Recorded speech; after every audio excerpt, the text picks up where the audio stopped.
할렐루야. 안녕하세요. 대전침례교회 명성 목사입니다. 오늘 1월 29일 함께 나누실 말씀은 마태복음 7장 1절에서 6절 말씀이 되겠습니다.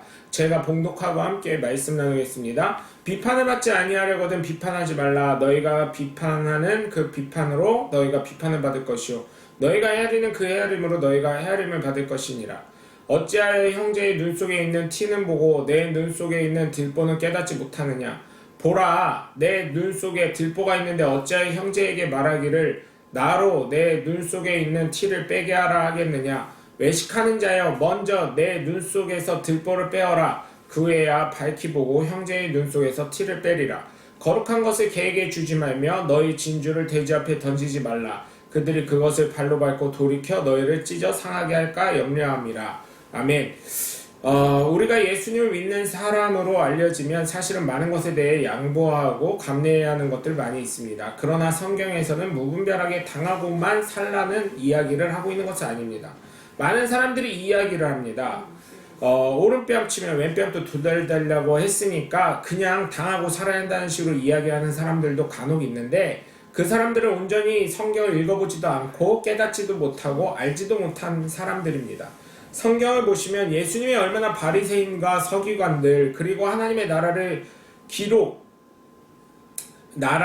기록을 하던 서기관들이 있었죠. 그들을 다른 사람들까지 하나님 나라를 가지 못하게 하는 자들이라고 얼마나 비판하고 꾸짖으셨는지 우리는 성경을 통해 알 수 있습니다. 이와 같이 우리는 무조건 당하는 것이 아니라 정말 비판하더라도 바른 자세를 가지고 비판을 받아야 하고 비판할 수 있는 사람이 되셔야 될 줄 믿습니다.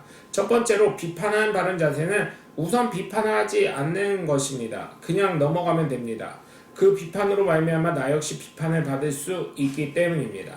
예수님을 왜 십자가에 달려 죽게 했는지 아십니까? 비판할 것이 없으니 꼬투리를 잡아서 한 것입니다. 그의 제목은 신격 모독이었습니다. 왜냐하면 자신은 하나님의 아들이라고 했기 때문입니다. 자신 스스로가 자기를 시인했으니 얼마나 하나님의 아들이라고 시인했으니 얼마나 신성을 모독한 것으로 보이겠습니까? 그러나 그 십자가에서 숨을 거두시고 나자마자 어떤 일이 벌어졌나요? 휘장은 반으로 쭉 갈라졌습니다. 그때 제 제사장은 정령 의인이었다고 고백을 했습니다. 예수님이 그냥 당하기만 하실 분은 아니라는 것을 우린 성경을 통해 알 수 있습니다. 그럼에도 불구하고 예수님이 아무 말씀을 하지 않고 십자가에 달려 돌아가신 이유는 바로 나 때문인 것을 믿으시기 바랍니다. 그렇기 때문에 나를 위해서 어떤 말씀도 하지 않고 함구하시고 돌아가신 것입니다. 그래서 예수님은 우리에게 소금이 되라고 하신 것입니다. 왜냐하면 소금은 소리 없이 물에 녹아 죽기 때문입니다. 제가 전도사 때 많은 목사님들이 저에게 하신 말씀이 너 앞으로 목회할 때 꼭 너 같은 부사역장 안 난다 이러시길래 나만 하면 훌륭하지 이렇게 생각했는데 그게 아니었습니다.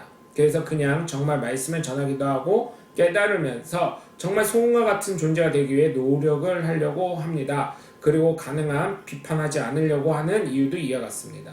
예수님도 아무 말씀을 하지 않으시며 십자가를 지셨는데 내가 뭐라고 말을 하고 비판하나 여러분 며느리는 귀머거리 3년, 장님 3년, 벙어리 3년 하라고 하듯이 정말 그래야 할 때가 세상에서 살면서 얼마나 많은지 모르겠습니다. 오늘 본문 1절과 2절을 보시면 비판을 받지 않으려면 비판하지 말라는 것인데 왜 비판을 하지 말아야 하냐면 너가 비판한 대로 너를 누군가 비판할 것이라는 것입니다.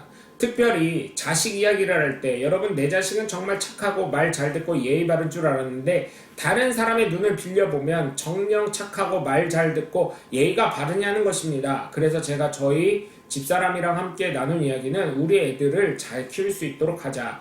내가 다른 사람들을 볼 때 이럴 것인데 다른 사람이 우리 아이 볼 때 어떻겠느냐라는 이야기를 하면서 이 말씀을 전할 때 주님이 나를 깨닫게 하시려고 그랬다는 것을 깨닫게 되었습니다. 정말 비판하는 바른 자세는 아예 비판하지 말고 침묵으로 나를 뒤돌아보는 것인 줄 깨달으시고 마치 똥이 더러워서 피하지 무서워서 무서워서 피하지 않는다라는 말과 같은 것인 줄 깨달으시고 여러분의 삶을 통해 저와 여러분의 삶을 통해 예수님이 인내하시고 견디시고 참으신 것처럼 무엇인가 비판이 필요하시면 그 사람이 변화되거나 그 상황이 변화될 수 있도록 기도하시는 저와 여러분 되시길 주 예수 그리스도 이름으로 간절히 축원합니다. 아멘. 둘째, 비판한 바른 자세는 내 자신을 먼저 그 비판에 적용해 보는 것입니다. 그리고 내 삶을 통해 온전한 예수 그리스도를 전하는 것이죠. 사회학에서 말하는 것 중 하나가 이런 말이 있습니다. 거울 보기, 신발 바꿔 신어보기. 그 말은 바로 거울을 봐서 먼저 내 자신을 뒤돌아보라는 것입니다. 그리고 신발을 바꿔 신어보라는 것은 내가 그 사람의 상황에 들어가서 그 사람이 어떤 환경에서 왜 그런 행동과 언어 그리고 습관을 가지고 있는지 보면 그렇게 될 수밖에 없다는 것을 깨닫게 된다는 것입니다. 그래서 여러분, 비판을 하려고 깊은 생각하실 때에는 먼저 내 자신을 뒤돌아봤으면 좋겠습니다. 예수님은 바리새인과 서기관들을 비판하실 때 예수님 자신을 먼저 돌아보셨을 줄 믿습니다. 그런데 돌아봐도 예수님은 마음 중심에서부터 오로지 하나님 복음 전파였기 때문에 돌아볼 필요도 없으셨을 뿐만 아니라 그분 자체가 하나님이시기 때문에 그럴 필요도 없었던 것입니다. 혹 비판하려는 마음이 들거들랑 내 자신부터 뒤돌아보시기 바랍니다. 그런데 가끔 안 되는 사람들이 있습니다. 난 잘하고 있는데 오히려 날 무시하는 사람들이 잘못된 거야. 그렇게 받아들이는 사람이 잘못된 거야. 제가 그랬기 때문에 잘 압니다. 그런데 그것은 교만이었습니다. 사랑도 이런 말을 하더라고요. 내가 주고 싶은 사랑은 사랑이 아니라고요. 이처럼 여러분, 다른 사람이 느낄 수 있을 때까지 내 자신을 뒤돌아보고 거울을 보고 신발을 바꿔 신어봐야 될 줄 믿습니다. 오늘 본문 3절에서 5절을 보시면 티와 들보의 차이는 어떻습니까? 굉장한 차이가 납니다. 예수님은 말씀하셨습니다. 내 잘못이 더 큰데 누구를 비판하는 것이냐? 너는 더 큰 잘못인데 어찌 다른 사람이 그 작은 잘못 때문에 내가 다른 사람에게 잘못했다고 하느냐? 먼저 너의 들보를 빼고 밝은 눈을 가지고 다른 사람의 티를 빼주라고 하셨습니다.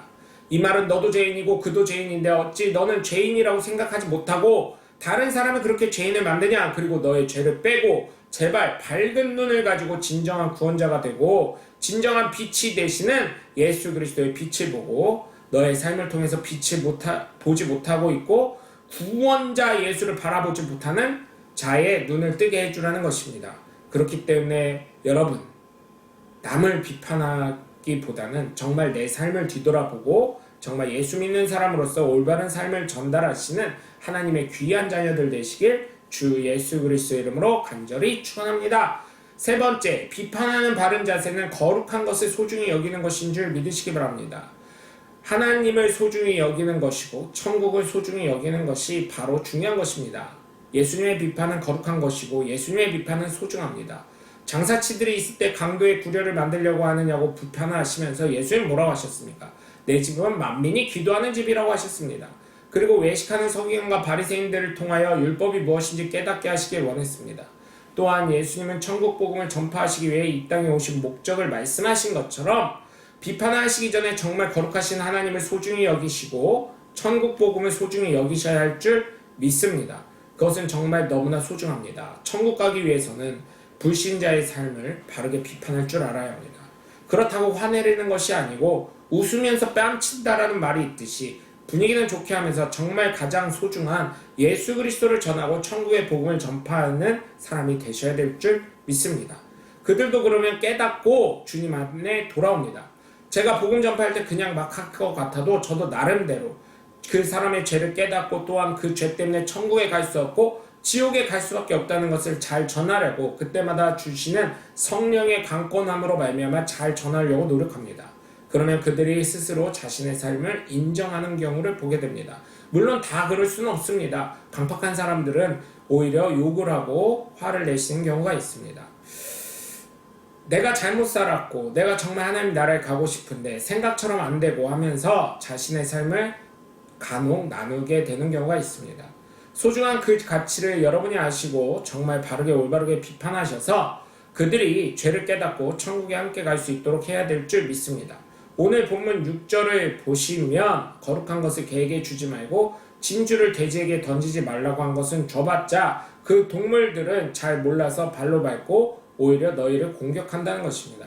그래서 여러분, 정말 우리는 지금 알 수 없으나 하나님을 깨닫기를 소망하고 천국을 소망하는 많은 하나님의 귀한 자녀들에게 정말 우리가 소중하게 간직하고 있는 거룩한 하나님, 천국 복음 예수 그리스도를 전하셔서 성령의 사람들이 다 되게 하시는 하나님의 귀한 자녀들 되시길 주 예수 그리스도 이름으로 간절히 축원합니다.